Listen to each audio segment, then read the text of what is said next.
Welcome to episode 3 of the new season of my knitting podcast. If you're new here, welcome. My name is Rebeca and you can find me as Loareknits everywhere on the socials.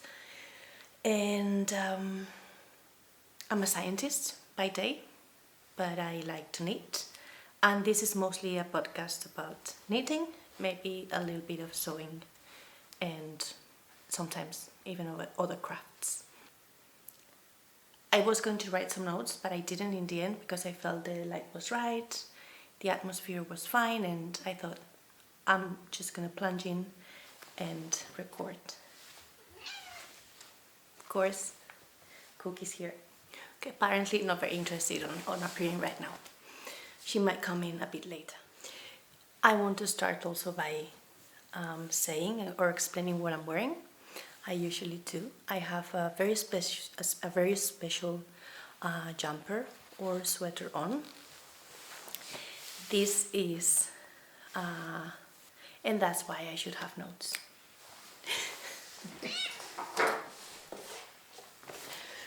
It's a mandarin's pattern, but I'm gonna have to check the notes because I forgot the name of it. I think it's Wild Posy, Luna or Flora,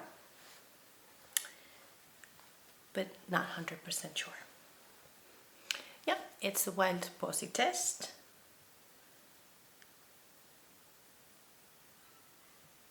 And I think I did the Luna version. The Flora version has eyelets. This is a super special sweater. I'll insert a clip of me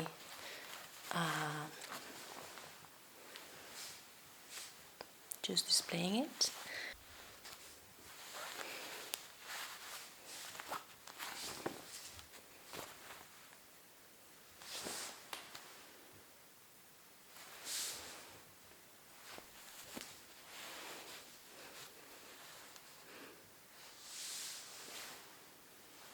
So I'm wearing my Wild Posy Luna and a skirt that I sewed from my friend's pattern. It's the side button band skirt by Sutura Patterns. She has sewing patterns and I learned to sew with her, and I'm super grateful for having learned how to sew and for having her in my life now as a friend. So as I was saying, skirt super special, but sweater very special also. This is the first time I worked with Unspun yarn, and it was a test for Melody Hoffmann, also known as bee mandarins or mandarins, the Wild Posy Luna. And it's very special because the yarn that I used is Unspun yarn, very local to me, and it's from a really old mill that they used, and it's still active, that doesn't use any electricity to prepare yarn, to spin yarn. I think mill is the correct word. It's called La Fábrica de Llana d'Azul, and it's close to the Pyrenees, and I got it in a road trip that we did with a couple of friends, and it was really funny because it's when it was starting. So all the hype with the unspun yarn was starting to emerge, and when we arrived to the mill and they showed us the process, they gave us a small tour with all the historical machinery that they're using. We arrived at the point where the plates were there, and they had some yarn for sale, and also some finished socks and blankets, if I remember correctly. And I asked the woman who was giving us the tour if she would kindly sell me some of the unspun yarn, and she was like, but do you want to spin it, or what do you want to do with it? So I said, no, I want to knit a sweater, and I have the pattern in mind, and because it was designed, I would say, either for Untitled yarn or for Manchelopis, and she said, oh no, but you can't knit with this yarn, it will break, it's not prepared for that, it's not spun. And I said, yeah, people are using unspun yarns to knit sweaters with them. and she did kindly sell me some of it. It wasn't the plates that we're used to seeing, it was actually just bits and bobs, but since it's easy to join them together because of the qualities of the unspun yarn, I didn't mind, so I got it. And it's this beautiful natural color, because at the time they were making the yarns only from black sheep with this really dark brown color. That's why it's so special, because they are from very small flocks, local sheep, and these where they chose the coats from the dark sheep, the black sheep. And I did knit the sweater in quite a short time, because the test was coming up, and I did send her pictures, and she was very surprised to see that I could work it. So very special. First time I worked with unspun yarn. First time I learned that making a sewn bind off with unspun yarn, not the easiest, but I'm quite happy with it. I love it. I wear it every winter. It's very, very light, but very warm, very comfortable next to the skin, and in general just a very dear project. And yeah, that's what I'm wearing. As I was saying, I thought I would plunge in. I usually write the notes after. I know maybe I should write them before so I don't forget anything, but this is a very casual podcast about knitting and what I've been up to. So today is January 31st, 2025, and I mainly wanted to show you what I've been working on this past couple of weeks since I recorded last. Some yarn that arrived, some new yarn that I received, and about some old stash as well, because I have some projects and I'm not sure what yarn I want to use. And this year I did really want to work more from stash. We have Cookie here. There she is. You can probably hear her purring. So I did want to work more from my stash, from the collection that I've been enhancing the last years since I started knitting and knitting a lot more. And yeah, some works in progress and some finished things.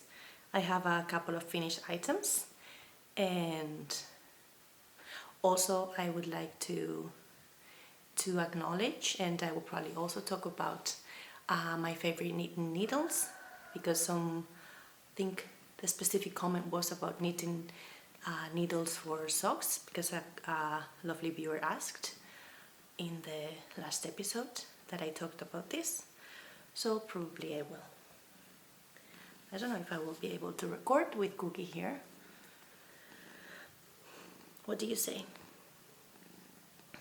Are you gonna let me record, or do you want to stay here? Oh.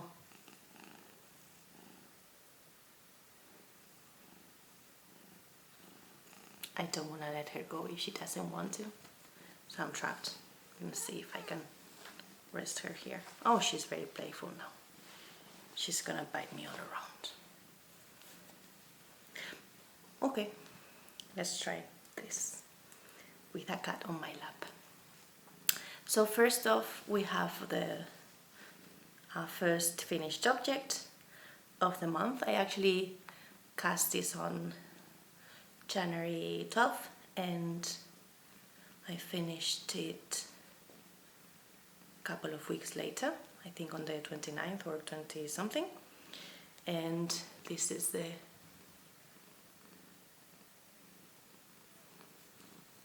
passport jacket by Hannah G. Knits, who also has a lovely podcast. This is a test knit. I think the pattern will come out early this week, or next week I mean. Not sure, but if I know the tentative date, I'll add it on the notes. I work this, it's very difficult to do with a cat on my lap. I wore this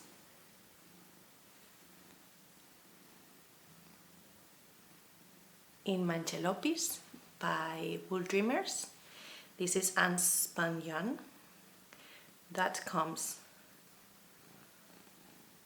double threaded already in the plate. This is one of these big discs or plates that they sell, the unspun yarn, that is so in fashion right now.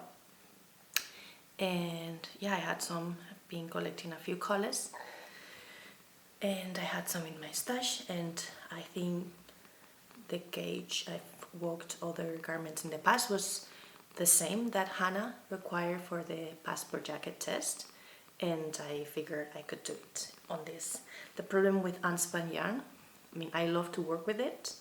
It's great if, I love the fabric it gives, and also it's great for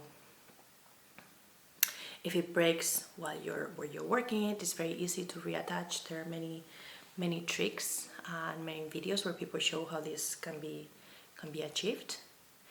And yeah, I already mentioned that I love the fabric it gives, but it's not the ideal yarn for a sewn bind-off. I love the look of a sewn bind-off, but it's very difficult to work with it, because when you're trying to pull the yarn, the very delicate yarn, through the stitches to perform the sewn bind-off, it's a bit too fragile. So what I did is to use some Gilliat, the Rerum Natura Gilliat that I had in my stash, in my collection as leftovers from a previous project, and use this for the bind-off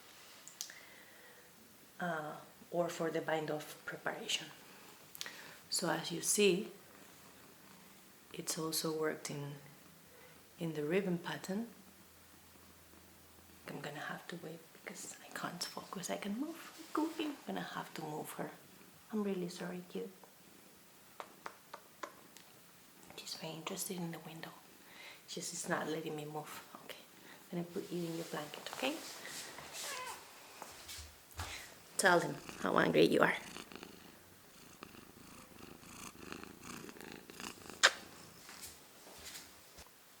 So, as I think I was saying, because I don't know when I hit record or I didn't, the bind-off is worked with the contrast color yarn, and what I did, it's on my Ravelry notes, but basically I worked one row in the new color, and then I worked a row of ribbing, and then I used the sewn bind-off. And by the way it's worked, because you first work the button band, you finish the edge, then you pick up stitches for the neckband, and you finish that edge. Because of the order that it's worked, you would have a little edge that wouldn't have the contrast color because it's not bound off there. So what I did for this part is I used a crochet hook and the end that came from either this way or this side, and just do a few stitches or single crochet stitches to mimic the sewn bind-off. Of course, if you zoom in, you're gonna see this, but from afar, it does look quite nice, I would say, and it gives it the contrast color all around, in the cuffs, in the bottom ribbing, and in the bottom bands. And it's not 100% finished. It needs the buttons. It's designed so that you sew in snap buttons, and then you can sew decorative buttons at the front. And yeah, I have that remaining, but it's a beautiful saddle shoulder construction. And yeah, and you can see the fabric that the Manchelopis gave. I think it's beautiful. So the second finished project are my January socks. I already showed you one, but now we have two. Actually, this was the first one.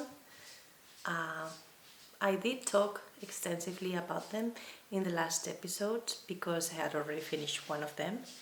I knew they would become my January socks because I had a couple of weeks ago when I last recorded, just cast on for the second sock. But this was the perfect mindless knit for me, because this is just the ribbing and the plain stockinette at the bottom, the heel flap in plain stockinettes as well, and just the busy part was towards the end with the cables and the bubbles. There are cables here, not sure if you can see them here where the stitches twist.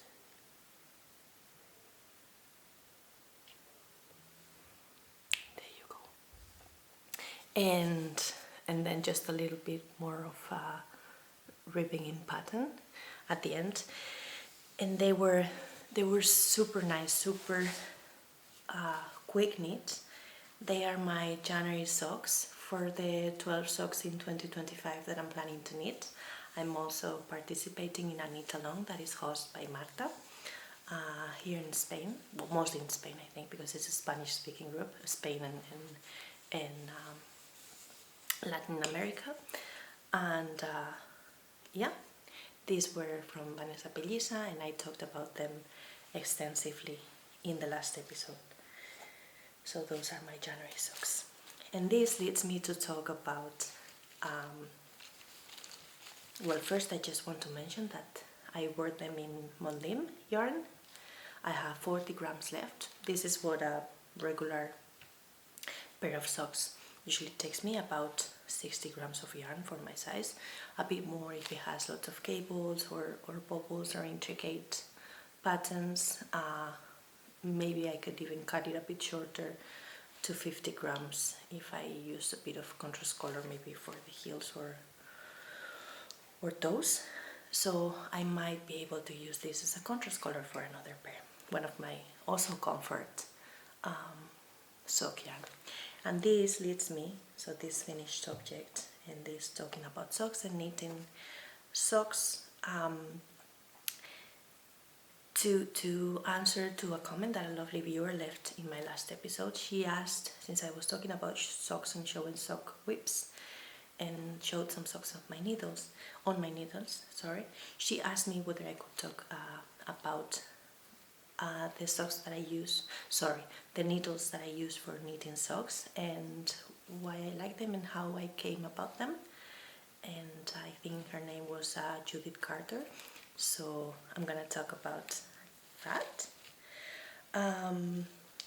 For that I'm gonna use the other sock work in progress that I have. Not sure they will become my February socks or my March socks, because I did sign up for another test, actually also for Melody, for Melody Hoffmann, so Be Mandarins. And as you can see here, I have my New Year cast on socks. So second sock for the what I call them, my Golden Beach socks, that I also talked extensively in the previous episodes, so I'm not going to go in detail about that. But basically I just wanted to show you the needles that I have them in and how I like to knit my socks. So as you can recognize from the blue cord and the very pointy tips, these are Hiya lace sock needles. So my favorite sock needles, and if I could only have one or in one size, probably they would be this.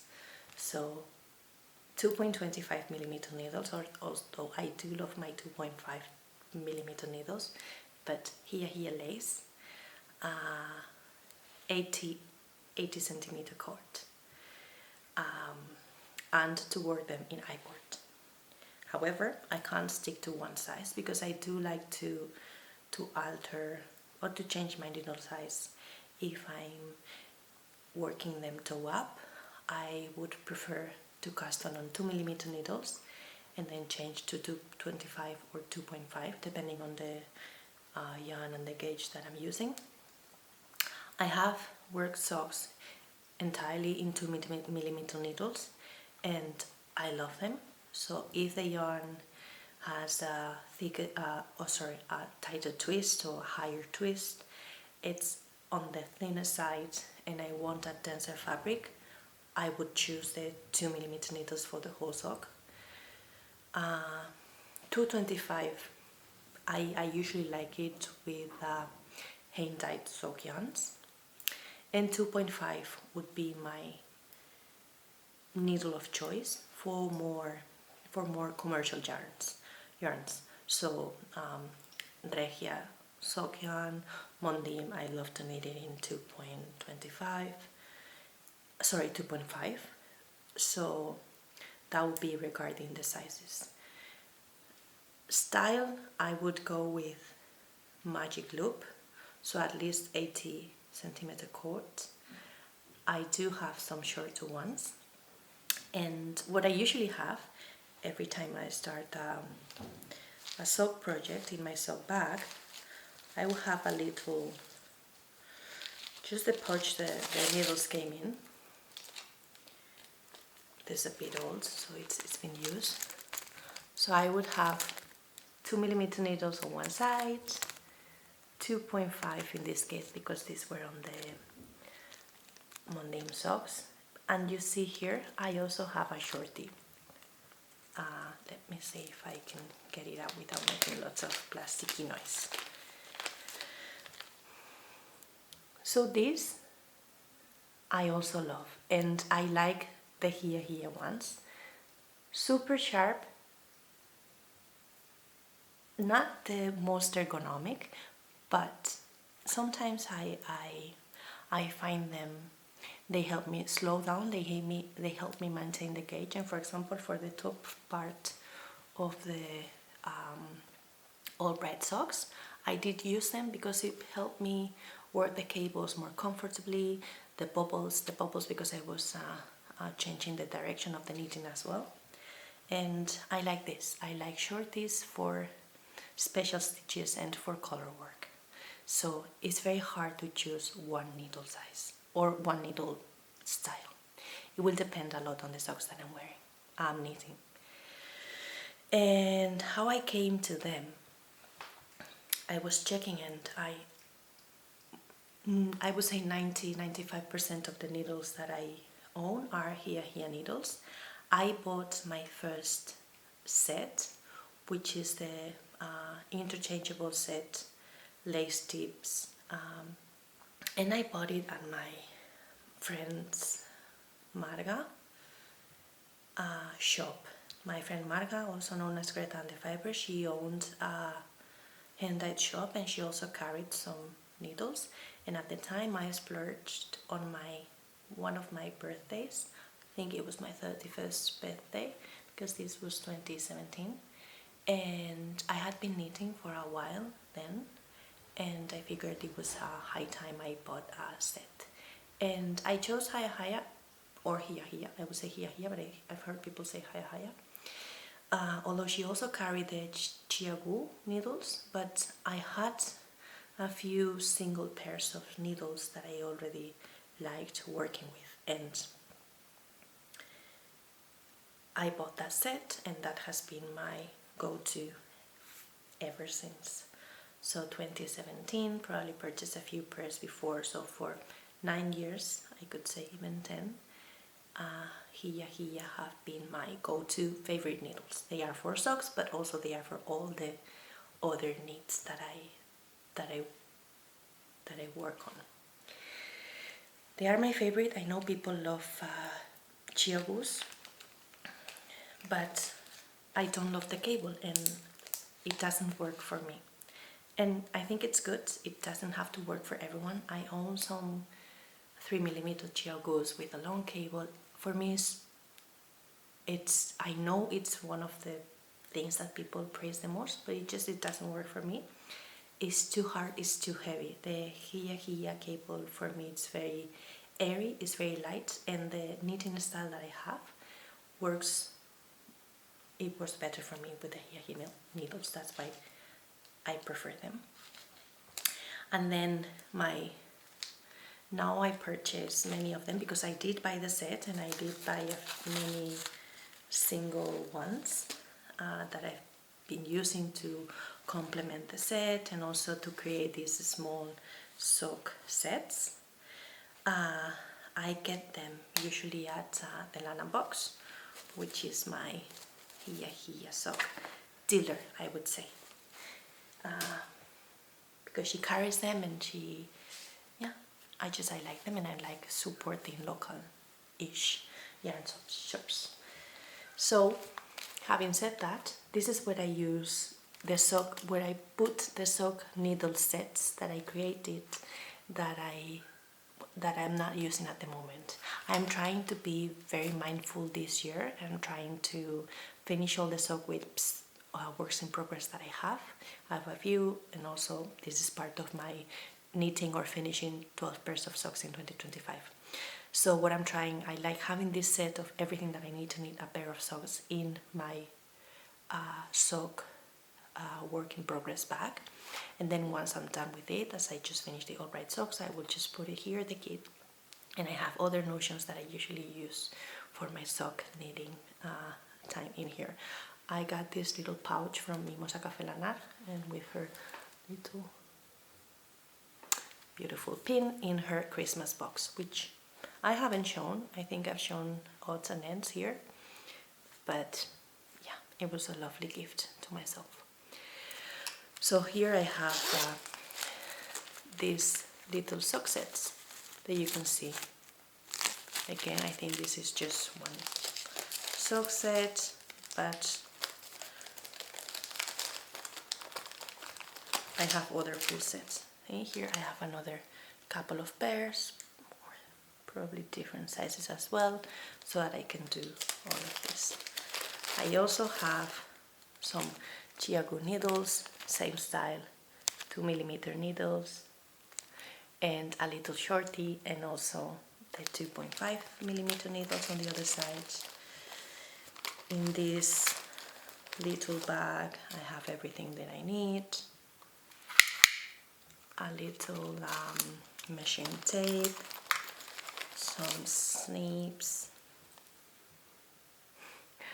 I usually just put them on my knitting bag, and I do have the Chiagu interchangeable set for socks, but as I told you, not my favorite.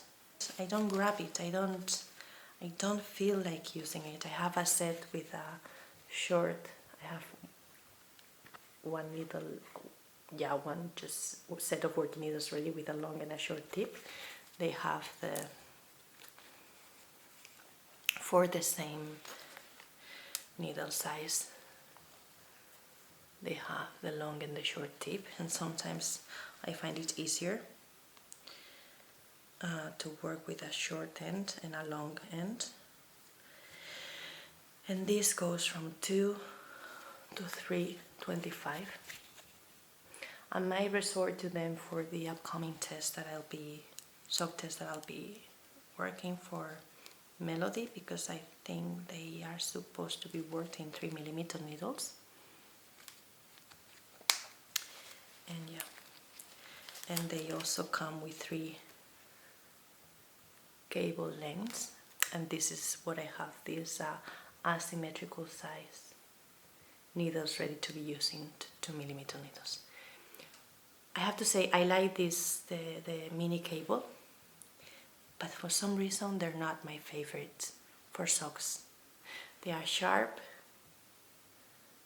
but not as sharp as the Haya or the Hiya. I don't know, I mean, I don't use them a lot. I have considered selling them, but I have this feeling that I might need them at some point. I might need a number that I don't have the Hiyas in, and I will think about it. So those are my favorite needles that I use for knitting socks. This is what I put them, and I have little sets in each work in progress bag. I hope that answered your question, Judith. I think I can move on also to works in progress. I have worked in the golden socks this week a bit. As you saw, I started on the second sock.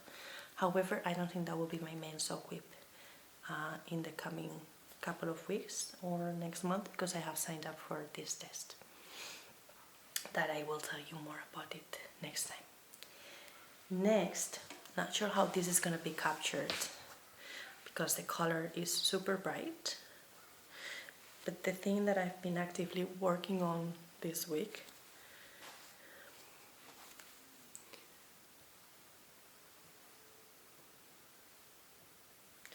is this Kaiku cardigan pattern by Estijuango. I think she's called Hilera de Boo on Instagram. Oh, this is going to be too bright. So this is it's a sweater. Well, it's a cardigan that will be sticked. As you can see here, it has a little band here that will be cut in the end to form a cardigan. I'm working it in this beautiful orangey bright red color. It's a gift for my cousin. Not sure she will watch the video. Hopefully she doesn't, and the surprise is not spoiled. It's not a total surprise. She knows that I'm knitting it for her, but I haven't shown her any progress. And yeah, it's a bit crunched up because I haven't blocked any of it yet. I've made some modifications to the pattern. First one, I added some short rows at the back just to rise it up a little bit. I have also changed the neckline, so I didn't do the stockinette or the garter edge that the pattern called for, because I want to add I-cord edges to all the edges as I did on the sleeves. It's gonna be impossible to show. And yeah, I'm using this beautiful yarn. This is Mota by WoolDreamers. I think I have one over here.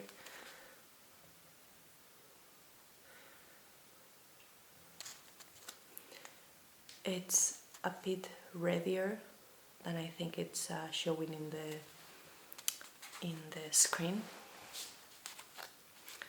It's the colourway 463G. I will add all the specs at the notes. And yeah, and then the grey as a contrast color, also same base, Mota by WoolDreamers. It's lovely to work with. It's just a bit thicker and worked at a tighter gauge that I'm used to, so it's not super comfy on my hands, but I'm trying to plunge through the body. It is worked quite a tight gauge for me. So then after I finish the body, I will, not sure how I'm gonna go about the bottom edge. Not sure I'm going to bind off and then pick up stitches all around the bottom and the neckline and the front bands once it's been cut open, and do a whole I-cord edge. I might do that, or I might leave the bottom stitches on hold, but I'm not sure if I will be able to do that and cut the stick and not risk unraveling it. But this is my Kaiku cardigan, and this is what I've been actively working on. Very difficult to photograph, very difficult to show, but very beautiful. It has these laburu motifs. This is, I know this is also typical in other cultures, maybe with 3 heads for other regions in northern Spain. I know this looks a lot like a Celtic symbol, but this is our heritage symbol. This is the laburu, is a symbol of the Basque people. So we usually wear it with our folk or traditional garments, and that's why it's also very dear to me.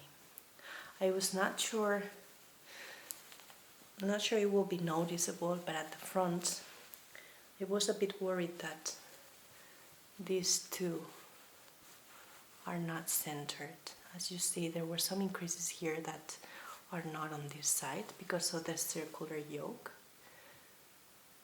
Not sure how noticeable it will be when I finish. It was bothering me up a little bit while I was working on it, but I still think it's a beautiful project. My mom helped me fall in love with it again. She likes it and she thinks my cousin is gonna love it. So here goes the Laburo cardigan by este Juanjo. And let's get the contrast, not the exposure, back up.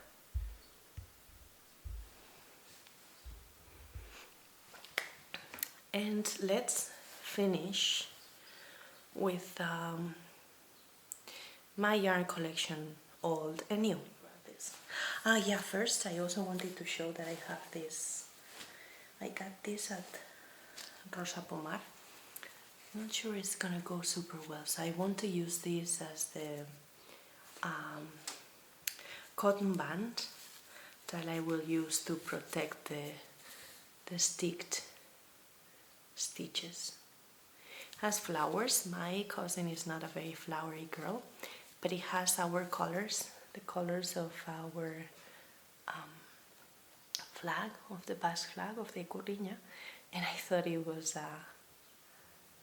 I thought it would be a nice addition to have this on the inside. You will not, no one will be seeing this while wearing. This is, I'm planning just to sew this to protect the sticked band, the stitches that are on the inside, although I will reinforce them with a crochet hook before. But I thought it would be a nice detail, and I found this on the Retrosaria shop by Rosa Pomar, and I thought it would be perfect. It's not exactly the same shade, but I think since it will go on the inside, it might not be that bad. So that's one of the things that I also wanted to talk about while I talked about my Kaiku work in progress. So now first, new yarn that I have received. I have to make a disclaimer that this has been a gift, so I would tag this as a promotion or unpaid promotion in a way, but this, I did not receive this to talk about it or to show it off. I'm talking to you about it because I liked it very much, and I know my friend Laura sent it to me just kindly, not because I asked for it and because we exchange gifts sometime, but I wanted to be completely transparent and say that this was gifted, but it was not gifted for promotional purposes. I don't know if it makes sense. But since she has this yarn available in her shop now, I did want to add the disclaimer that this was gifted. This was sent from me by Laura from Mimosa Café Lanar, and is a new sock yarn that she has brought to her shop. This is Tuku wool sock from Finland. She's brought this to Spain, so now we have the opportunity to give it a try. I'm gonna run out of batteries, I'm gonna change it. And here we go with the first battery. So as I was saying, Laura sent this to me. She brought this Tuku wool Finnish yarn to her shop. Beautiful range of colors, and yeah, this is a colorway Repo, and this is thicker, on the thicker side for sock yarns. It's 100 grams and carries 320 meters, and the composition, it's what it's surprising, because it is 80% Finnish wool and 20% biodegradable polyamide. So usually Laura is an advocate for non-plastic containing sock yarns, so non-nylon or polyamide containing sock yarns, but she found this option and she wanted to give it a try, and she very kindly sent it to me, and it will probably be neat in my year of socks, and I will probably choose the pattern that she designed for this, her Cosmos socks, because it's a beautiful comfort ribbed pattern. I like her sock patterns a lot. I've knit a few, and it has a very fun heel construction, so I'll probably give it a try. And this is one of my new yarns that have been added to my collection. But I also wanted to talk a bit about some old yarns that I have in my collection, because I've signed up. So I did say that one of my goals was not to sign up for so many tests this year, because as my friend Noelia said, the reason that my collection increases is because I sign up for tests. Then I want to make them in the original yarn, which I don't necessarily have to have in my stash, so then I have to buy some, and then the leftovers, because I always buy in plenty, not to run out of yarn, then this is what makes my stash grow, my yarn collection grow. It is partially true, but I do have a beautiful collection of yarn that I love and I want to use. So I did sign up for another test. I have signed up for lots of tests for the first trimester of the year. So you will see them as they progress. But I did sign up for one by Anna's Hosfart. I hope I'm saying her name correctly. And I was very tempted to buy the original yarn because it was Plotolopi. I don't have full plates or a full yarn quantity of it at the moment in my stash. And I was tempted to get it. It was holding Plotolopi together with a silk mohair strand. And I haven't knit this combination before. But then I stopped for a minute, and then I made the conscious effort of thinking, do I have any yarn in my stash that I might like the same or even better as a combination for that? So this brings me to this old, so new that I just shown, an old yarn in my collection. And one possibility is this combination. So I know that the Plotolopi and the silk mohair, so the Plotolopi is a lot thicker than this. This is an Ushitita singles, I think. This is a merino singles by Ushitita. It's called The Colorway is Cabin in the Woods, and it's just a beautiful green that I purchased when I started to be into greens. It's not going to focus, I think there. Into collecting greens, but not actually knitting them, and I have started lately to knit more greens. So I had this in my collection because I fell in love with the colorway, and then at the Barcelona Knit Festival I also purchased this beautiful La Fée Fil from France in the colorway Popeye. So this is a Suri alpaca lace weight yarn. This is a bit fuller than a normal silk mohair, and this is a way thinner than a Plotolopi. But the intentions that I had for this, with a slightly marred look, because the greens are quite different. So what I had in mind was a lento sweater. And the lento sweater is a beautiful design by, I'm going to say, Yona. I will put her name because I don't want to butcher the pronunciation of her surname. And I think it came out in a Lane magazine number, and it's worked at quite a loose gauge, and actually it's looser than the gauge that Anna intended for her sweater. So I think that even though they're not exactly the same yarn, if I'm able to hit gauge in this would make a beautiful sweater test for Anna. And the test is the Sigrun sweater, and I think we have a couple of months to test it, so you'll see progress if I chose this. So this was one option that I figured I have in my stash, and I'm quite digging it. It is a combination that I loved in the moment that I made it, and I think it will turn out beautifully. But I went digging and I found other things. This is a bit roughed up, but I also have this, not sure you can see, yeah, this tin alpaca wool by Sandnes Garn in this beautiful maroony rustic colorway that I could pair with this brushed alpaca silk by Drops. There you go. And I also have a sweaters quantity from this, and actually the sweater that Anna designed is kind of a cropped sweater. I'm lately very drawn towards her style, and when I dress like this, so this one was actually cropped, but I have to put it inside the skirt because I'm wearing the skirt super high.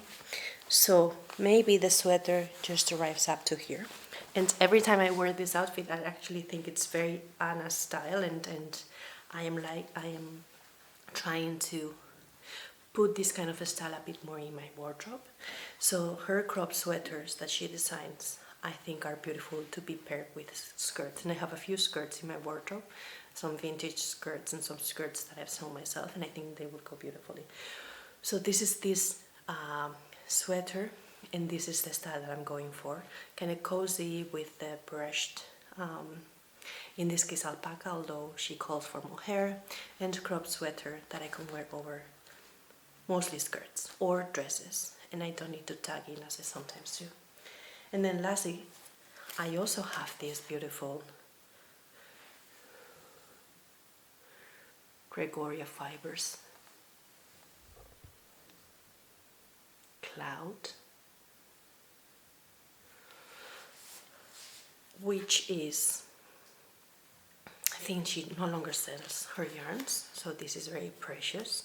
I have this from when I sample knit for her in the past. This is 42% baby alpaca, 25% extra fine wool, and 30% cotton.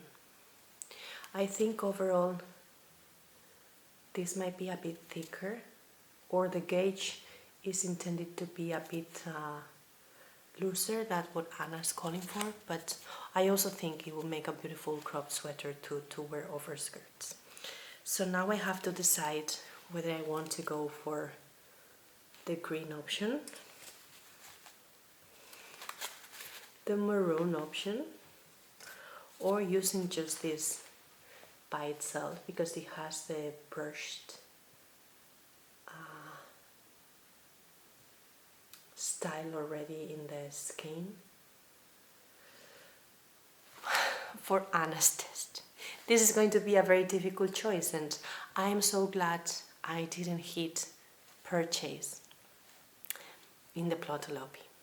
Although it would have been a beautiful sweater, I think I have some beautiful sweaters or future sweaters and cardigans also in my stash. So I am very happy to knit from it, and I'm so glad I stopped. I thought consciously about it, and yeah,